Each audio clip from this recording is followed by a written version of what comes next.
India Legal presents Courts Roundup.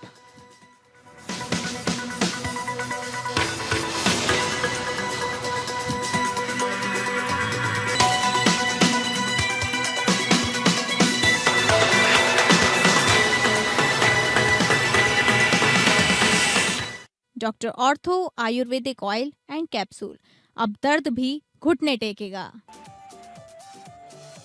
चुनाव से पहले मुफ्त उपहारों की संस्कृति की सुप्रीम कोर्ट ने की आलोचना। कहा, राष्ट्र निर्माण में बाधा आ रही है। जो लोग सक्षम हैं उनसे भी मुफ्त उपहार क्यों दिए जा रहे हैं? रोजगार के अवसर पैदा करने चाहिए। आईपैक रेड मामले पर सुप्रीम कोर्ट में ईडी ने कहा, ममता बनर्जी आईपैक दफ्तर से टीएमसी के दस्तावेज ले गई। ममता का फाइल ले जाना कानून का उल्लंघन है। ममता बनर्जी ने राजनीतिक बदले का लगाया है आरोप। धोखाधड़ी मामले में सुप्रीम कोर्ट ने विक्रम भट्ट को दी जमानत। मध्यस्थता के लिए पक्षों को भेजा। कुरियन जोसेफ समिति ने संघीय सुधारों का दिया सुझाव। राज्यों की स्वायत्तता की सिफारिश की। कहा, बिल सहमति पर गवर्नरों के लिए समय सीमा तय हो। एक राष्ट्र एक भाषा विचार को छोड़ने की सिफारिश।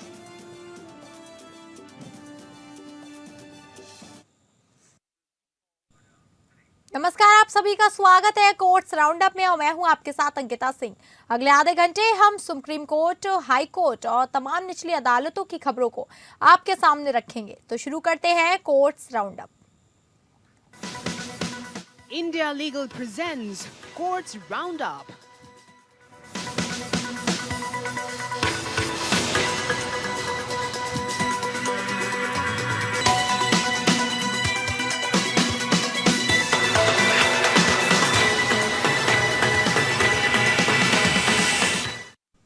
सुप्रीम कोर्ट ने चुनाव से पहले मुफ्त उपहारों की घोषणा करने की प्रवृत्ति की आलोचना की है। कोर्ट ने कहा कि इससे देश के दीर्घकालिक आर्थिक विकास में बाधा आएगी। चीफ जस्टिस सूर्यकांत ने कहा कि राज्य को गरीबों की शिक्षा, स्वास्थ्य और अन्य आवश्यक सेवाएं प्रदान करनी चाहिए, लेकिन जो लोग सक्षम हैं उनसे भी मुफ्त उपहार क्यों दिए जा रहे हैं? Tamil Nadu power distribution corporation limited की याचिका पर सुनवाई के दौरान सुप्रीम कोर्ट ने कहा कि राज्य घाटे में चल रहे हैं और फिर भी वे इस तरह के वितरण कर रहे हैं। यह पैसा कहां से आ रहा है? क्यों इसे विकास कार्यों के लिए समर्पित नहीं किया जा रहा चाहिए? कोर्ट ने कहा कि राज्य को दीर्घकालिक विकास योजनाओं पर ध्यान देना चाहिए, न कि चुनावी वादों पर। आपको लोगों के लिए रोजगार के अवसर पैदा करने चाहिए ताकि वे अपनी गरिमा और आत्मसम्मान बनाए रख सके। अगर आप मुफ्त भोजन, मुफ्त गैस, मुफ्त बिजली देते हैं तो लोग काम क्यों करेंगे? सुप्रीम कोर्ट ने तमिलनाडु सरकार को कुछ समुदाय के लिए बिजली टैरिफ में सब्सिडी स्कीम की घोषणा करने पर कड़ी फटकार लगाई। कोर्ट ने कहा कि इससे पावर डिस्ट्रीब्यूशन कंपनी पर फाइनेंशियली दबाव पड़ता है। सुप्रीम कोर्ट ने केंद्र को नोटिस जारी कर कहा कि इस मामले में अन्य याचिकाओं पर भी विचार कर रहा है।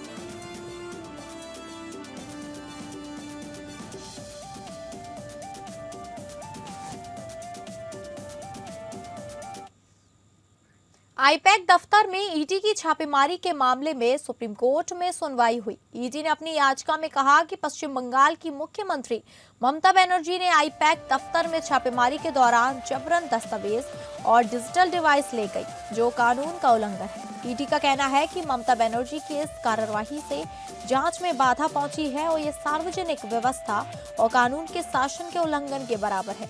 ईडी अपनी याचिका में कहा कि वह इस मामले में एफआईआर दर्ज करने और जांच की मांग कर रही है। ममता बनर्जी का कहना है कि उन्होंने आईपैक दफ्तर से अपने पार्टी के दस्तावेज ले लिए थे, जो उनका अधिकार है। उन्होंने ईडी पर राजनीतिक बदले की कार्यवाही का आरोप लगाया है। सुप्रीम कोर्ट ने इस मामले में ईडी अधिकारियों के खिलाफ दर्ज एफआईआर पर रोक लगा दी है और पश्चिम बंगाल सरकार से जवाब मांगा है। ईडी ने अपनी याचिका में कहा है कि ममता बनर्जी ने आईपैक दफ्तर में छापेमारी के दौरान जबरन दस्तावेज और डिजिटल डिवाइस ले गई, जो कानून का उल्लंघन है। ईडी का कहना है कि ममता बनर्जी की इस कार्रवाई से जांच में बाधा पहुंची है और यह सार्वजनिक व्यवस्था और कानून के शासन के उल्लंघन के बराबर है। ईडी ने अपनी याचिका में कहा कि वह इस मामले में एफआईआर दर्ज करने और जांच की मांग कर रही है। ममता बनर्जी ने ईडी पर राजनीतिक बदले की कार्रवाई का आरोप लगाया है। सुप्रीम कोर्ट ने इस मामले में ईडी अधिकारियों के खिलाफ दर्ज एफआईआर पर रोक लगा दी है और पश्चिम बंगाल सरकार से जवाब मांगा है।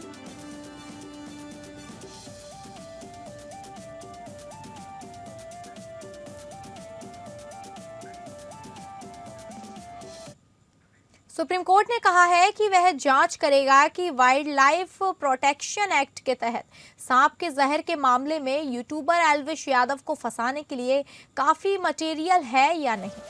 यह देखते हुए कि यह बहुत बुरा संदेश देता है कि सांप के जहर मामले में एल्विश यादव जैसे मशहूर व्यक्ति को छूट दिया गया। जस्टिस एम सुंदरेश और जस्टिस एन कोटेश्वर सिंह की बेंच यादव की उस अर्जी पर सुनवाई कर रही थी जिसमें इलाहाबाद हाईकोर्ट के 12 मई 2025 के ऑर्डर को चैलेंज किया गया, जिसमें wild life protection act IPC और एनडीपीएस एक्ट के अलग अलग प्रोविजन के तहत एक केस में जारी चार्जशीट और समन ऑर्डर के खिलाफ उनकी अर्जी खारिज कर दी गई। पिछले साल 6 अगस्त को कोर्ट ने यादव के खिलाफ ट्रायल कोर्ट की कार्यवाही पर रोक लगा दी। इस मामले में आरोप था कि उन्होंने यूट्यूब वीडियो के लिए सांपों और सांप के जहर का गलत इस्तेमाल किया और रेव पार्टियां ऑर्गेनाइज करने में शामिल थे, जहां विदेशियों ने कथित तौर पर सांप का जहर और दूसरी नशीली दवाएं सप्लाई की। सुनवाई के दौरान यादव की सीनियर एडवोकेट मुक्ता गुप्ता ने कहा कि मामले में जो बरामद हुआ वह सांप का जहर नहीं बल्कि एंटीबॉडीज थी। उन्होंने तर्क दिया कि पूरी चार्जशीट इस आधार पर आगे बढ़ती है कि सांप का जहर बरामद हुआ जो रिकॉर्ड के खिलाफ है। उन्होंने 6 लोगों की मेडिकल कमेटी की रिपोर्ट का भी हवाला दिया जिसमें कहा गया कि सांप के जहर में न्यूरोटॉक्सिक असर हो सकता है और यह ओपियोसाइड के बदले काम कर सकता है। राज्य के वकील ने कहा कि लोकेशन रिकॉर्ड से पता चलता है कि यादव और दूसरे आरोपी कई मौकों पर एक ही बैंक्वेट हॉल और रेस्टोरेंट में थे। उन्होंने सर्विलांस इनपुट पर भरोसा करते हुए आरोप लगाया कि यादव ने सह आरोपी विनय यादव, ईश्वर यादव और राहुल सपेरा के संपर्क में रहने के लिए वर्चुअल नंबरों का इस्तेमाल किया और रेव पार्टियों के लिए सांप सप्लाई किए, जहां जहर निकाला गया और नशे के तौर पर इस्तेमाल भी किया गया। कोर्ट ने कहा कि वह क्लोजर इफेक्ट के असर की जांच करेगा। कोर्ट ने राज्य से यह साफ करने को कहा कि क्या वीडियो बनाने वाले के पास सच में कभी सभी जरूरी परमिशन थी। कोर्ट ने मामले को 19 मार्च 2026 तक के लिए टाल दिया ताकि राज्य और जानकारी रिकॉर्ड पर रख सके।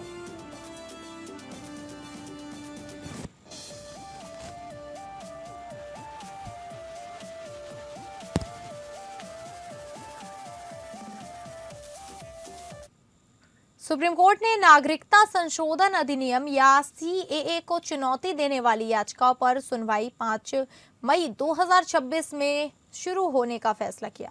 चीफ जस्टिस सूर्यकांत, जस्टिस जय माल्या बागची और जस्टिस विपुल पंचौली की बेंच ने इस मामले में प्रक्रिया निर्देशों पर विचार किया। असम और उत्तर पूर्वी राज्यों से संबंधित याचिकाओं को अलग से विचार करने की मांग की गई है क्योंकि इसमें नागरिकता अधिनियम की धारा 6A और इंटरलाइन परमिट से जुड़े मुद्दे हैं।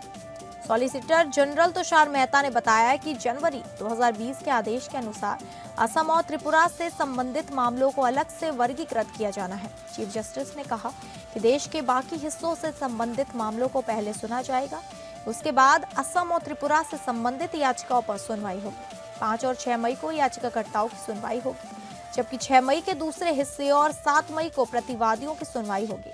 12 मई को जवाबी तर्क सुने जाएंगे। नागरिकता संशोधन अधिनियम 2019 पाकिस्तान, बांग्लादेश और अफगानिस्तान के गैर मुस्लिम प्रवासियों को 31 दिसंबर 2014 से पहले भारत में प्रवेश करने पर भारतीय नागरिकता के लिए आवेदन करने की अनुमति देता है। उन्हें अवैध प्रवासी नहीं माना जाता है।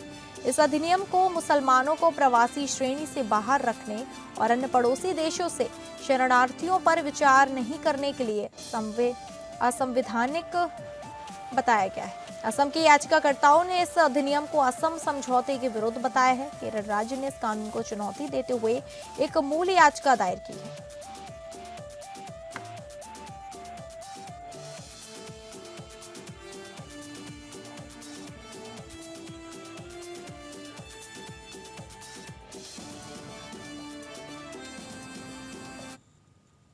सुप्रीम कोर्ट ने फिल्म निर्देशक विक्रम भट्ट और उनकी पत्नी श्वेतांबरी भट्ट को धोखाधड़ी के मामले में जमानत दे दी है। यह मामला अजय मूडिया की पत्नी की बायोपिक बनाने के विवाद से जुड़ा है। मूडिया इंदिरा IVF के मालिक हैं। विक्रम भट्ट और उनकी पत्नी को दिसंबर में मुंबई से राजस्थान पुलिस ने गिरफ्तार किया था और जोधपुर सेंट्रल जेल में रखा गया था। सुप्रीम कोर्ट ने राजस्थान हाईकोर्ट के आदेश को रद्द करते हुए जमानत दी है। न्यायालय ने कहा कि यह मामला एक व्यवसायिक लघु से उत्पन्न हुआ विवाद है और पक्षों को मध्यस्थता के माध्यम से विवाद को हल करने का प्रयास करना चाहिए। न्यायालय ने पक्षों को सुप्रीम कोर्ट मेडिएशन सेंटर में उपस्थित होने का निर्देश दिया है ताकि उनके भुगतान विवाद को हल करने की संभावना का पता लगाया जा सके। विक्रम भट्ट के वकील सिद्धार्थ देव ने कहा कि वह फिल्मों को पूरा करने के लिए पैसे ले रहे हैं। उन्होंने कहा कि अनुबंध के अनुसार 4 फिल्में तय की गई थी और 2 पहले से ही पूरी हो चुकी हैं और तीसरी 70% पूरी हो चुकी है।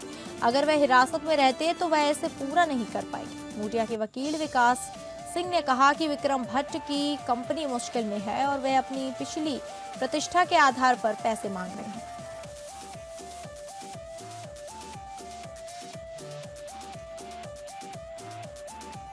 सुप्रीम कोर्ट ने कहा है कि जब एक आदेश में कोई तारीख निर्दिष्ट नहीं की जाती तो उस आदेश को लागू करने की समय सीमा आदेश की तारीख से 3 वर्ष होती है। जस्टिस मनोज मिश्रा और मनमोहन की बेंच ने यह फैसला दिया है। इस मामले में फरवरी 2005 में एक आदेश पारित किया गया था, लेकिन उसमें कोई तारीख निर्दिष्ट नहीं की गई थी। इसके बाद 2010 में एक आवेदन दायर किया गया था जिसे समय सीमा समाप्त होने के कारण खारिज कर दिया गया था। सुप्रीम कोर्ट ने कहा कि जब कोई तारीख निर्दिष्ट नहीं की जाती तो समय सीमा आदेश की तारीख से शुरू होती है। सुप्रीम कोर्ट ने कहा जब आदेश में कोई तारीख निर्दिष्ट नहीं की जाती तो समय सीमा आदेश की तारीख से शुरू होती है। सुप्रीम कोर्ट ने यह भी कहा कि इस मामले में आदेश को लागू करने के लिए कोई तारीख निर्दिष्ट नहीं की गई थी, इसलिए समय सीमा आदेश की तारीख से शुरू होती है। इस मामले में बाबू सिंह और जालंधर इम्प्रूवमेंट ट्रस्ट के बीच विवाद हुआ था। बाबू सिंह ने आदेश को लागू करने के लिए आवेदन दायर किया था, लेकिन इसे समय सीमा समाप्त के कारण खारिज कर दिया गया था। सुप्रीम कोर्ट ने इस मामले में कहा कि जब कोई तारीख निर्दिष्ट नहीं की जाती तो समय सीमा आदेश की तारीख से शुरू होती है।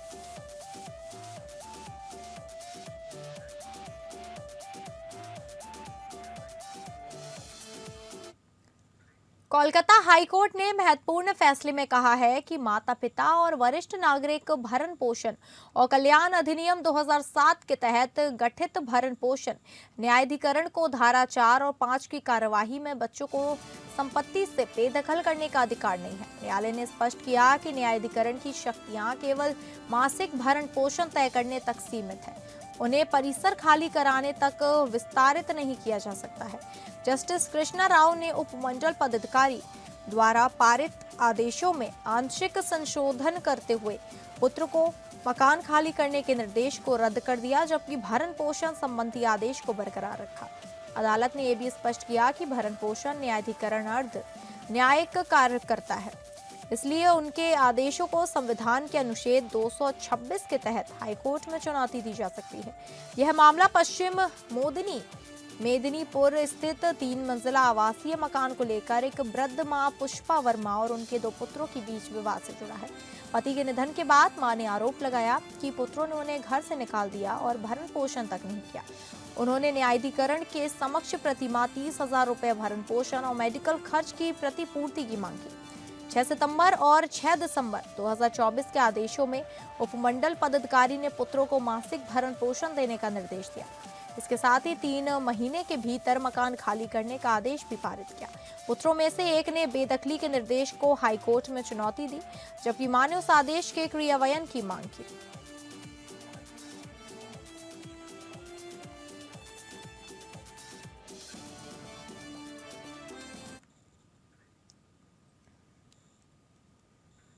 केरल के पूर्व न्यायाधीश कुरियन जोसेफ की अध्यक्षता में गठित एक उच्च स्तरीय समिति ने अपनी रिपोर्ट में कहा कि भारत में केंद्र सरकार की ओर से राज्यों की स्वायत्तता को कम करने की कोशिश की जा रही है। समिति ने अपनी रिपोर्ट में कई महत्वपूर्ण सिफारिशें की हैं, जिसमें गवर्नर की भूमिका को सीमित करना, एक राष्ट्र एक भाषा के विचार को छोड़ना और राज्यों की स्वायत्तता को बढ़ाना शामिल है। समिति ने कहा कि गवर्नर की भूमिका को सीमित करने के लिए संविधान में संशोधन किया जाना चाहिए, ताकि वे राज्यों के विधेयकों पर अपनी सहमति देने में देरी ना करें। समिति ने यह भी सिफारिश की कि एक राष्ट्र एक भाषा के विचार को छोड़ दिया जाना चाहिए और सभी भाषाओं को समान महत्व दिया जाना चाहिए। समिति ने राज्यों की स्वायत्तता को बढ़ाने के लिए कई सिफारिशें की हैं, जिनमें शिक्षा और स्वास्थ्य को राज्य सूची में शामिल करना और जीएसटी परिषद में राज्यों की अधिक भागीदारी सुनिश्चित करना शामिल है।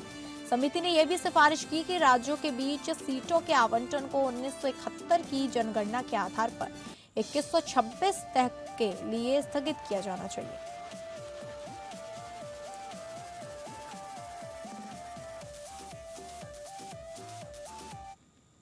सुप्रीम कोर्ट ने तमिलनाडु वक्फ बोर्ड के कामकाज पर रोक लगाने वाले मद्रास हाईकोर्ट के आदेश पर रोक लगा दी है। हाईकोर्ट ने अपने आदेश में कहा था कि वक्फ बोर्ड का गठन कानून के अनुसार नहीं हुआ है क्योंकि इसमें 2 गैर मुस्लिम सदस्यों की नियुक्ति नहीं की गई है। सुप्रीम कोर्ट के चीफ जस्टिस सूर्यकांत ने कहा, हाईकोर्ट का आदेश गलत है। मद्रास हाईकोर्ट के आदेश पर रोक लगाई जाती है। आवश्यकता के सिद्धांत को लागू करना होगा। वक्फ बोर्ड की ओर से पेश वरिष्ठ अधिवक्ता पी विल्सन ने कहा, बोर्ड में 8 सदस्यों की नियुक्ति की गई है लेकिन 3 सदस्यों की नियुक्ति बाकी है। हाईकोर्ट ने कहा कि इस स्थिति में बोर्ड काम नहीं कर सकता। सुप्रीम कोर्ट ने कहा कि अगली सुनवाई पर बाकी 3 सदस्यों की नियुक्ति के लिए बारे में जानकारी दी जाए। चीफ जस्टिस ने कहा, अगली तारीख पर हमें बताएं कि इन 3 सदस्यों की नियुक्ति कैसे की जा सकती है। मद्रास हाईकोर्ट ने अपने आदेश में कहा था कि वक्फ बोर्ड में गैर मुस्लिम संसद सदस्यों की नियुक्ति नहीं की गई है जो कि कानून के अनुसार आवश्यक है। वक्फ बोर्ड ने सुप्रीम कोर्ट से अपील की थी कि जिस पर सुनवाई करते हुए सुप्रीम कोर्ट ने हाई कोर्ट के आदेश पर रोक लगा दी है।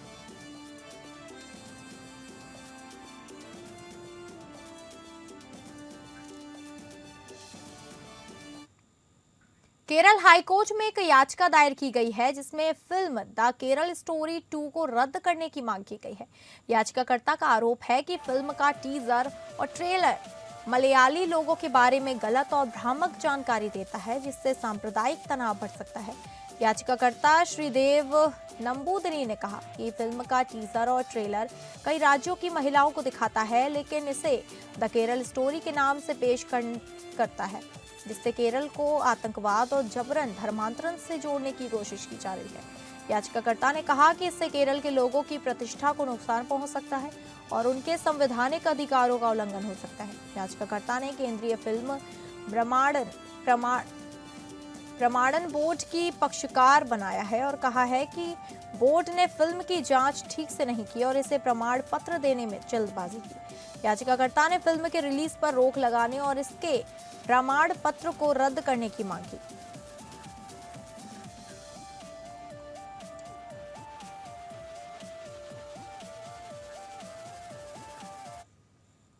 कोलकाता हाईकोर्ट ने 2 भाइयों की हत्या के मामले में उनकी सजा को उम्रकावास से घटाकर 14 वर्ष तक दिया है। न्यायालय ने कहा कि यह मामला हत्या का नहीं है बल्कि यह एक अचानक हुए झगड़े में हुई मौत का मामला है जो कि उनके माता-पिता की देखभाल के लिए जिम्मेदारी को लेकर हुआ था। प्रोसेक्यूशन के अनुसार आरोपी और पीड़ित भाई थे जिन्होंने हाल ही में अपने पिता की संपत्ति में बराबर हिस्सा लिया था। एक बैठक में उनके माता-पिता की देखभाल के लिए जिम्मेदारी तय करने के लिए बुलाई गई थी जिसमें बातचीत गर्म हो गई और आरोपी ने अपने भाइयों पर हमला कर दिया जिससे एक भाई की मौत हो गई। ट्रायल कोर्ट ने आरोपियों को हत्या, गंभीर चोट और सामान्य उद्देश्य के तहत दोषी ठहराया था और उन्हें उम्रकावास की सजा सुनाई थी। लेकिन हाईकोर्ट ने कहा कि इस मामले में हत्या का कोई पुनर्योचित नहीं था और यह एक अचानक हुए झगड़े में हुई मौत का मामला है। न्यायालय ने आरोपियों की सजा को 304 भाग के तहत बदल दिया और उन्हें 14 वर्ष की सजा सुनाई जो कि उन्होंने पहले ही काट ली है। हाईकोर्ट ने कहा कि यह मामला एक अचानक हुए झगड़े में हुई मौत का है जिसमें कोई पूर्व नियोजित नहीं था और आरोपी ने कोई अत्याधिक लाभ नहीं उठाया।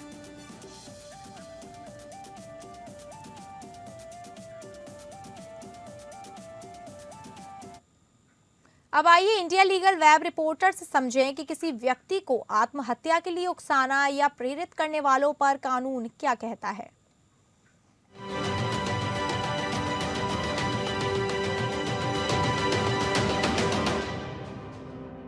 क्या आपको पता है अबेटमेंट ऑफ सुसाइड क्या होता है? आइए जानते हैं। अबेटमेंट ऑफ सुसाइड का मतलब किसी व्यक्ति को जानबूझकर उकसाना, प्रेशर डालना या मदद करना जिससे वो अपनी जिंदगी खत्म कर ले। इंडियन क्रिमिनल लॉ में यह एक सीरियस ऑफेंस है जो सेक्शन 306 के अंडर पनिशबल है, लेकिन तभी जब सुसाइड एक्चुअली कमिट हुआ हो। अबेटमेंट को समझने के लिए सेक्शन 107 ऑफ आईपीसी इम्पोर्टेंट है जिसमें 3 चीजें इंक्लूड होती हैं। इंस्टिगेशन, कॉन्स्पिरेसी और इंटेंशनल एक्ट। सिर्फ नॉर्मल लड़ाई झगड़ा, गुस्से में बोली हुई बात या रूटीन हरासमेंट से अबेटमेंट ऑटोमेटिकली प्रूव नहीं होता। कोर्ट को यह देखना होता है कि अक्यूज्ड का क्लियर इंटेंशन यानी मेंस रिया था या नहीं, और क्या उसके एक्ट और सुसाइड के बीच डायरेक्ट अप्रॉक्सीमेट लिंक था। हाल ही में सुप्रीम कोर्ट ऑफ इंडिया ने ऑब्जर्व किया कि सुसाइड पैक्ट के केस में सर्वाइविंग पार्टनर भी गिल्टी हो सकता है। जस्टिस राजेश बिंदल और जस्टिस मनमोहन की बेंच ने गुड्डीपल्ली सिद्धार्थ रेड्डी की कन्विक्शन को अपहोल्ड की, क्योंकि म्यूचुअल डिसीजन को साइकोलॉजिकल इंकरेजमेंट माना गया। Do follow us for more legal updates.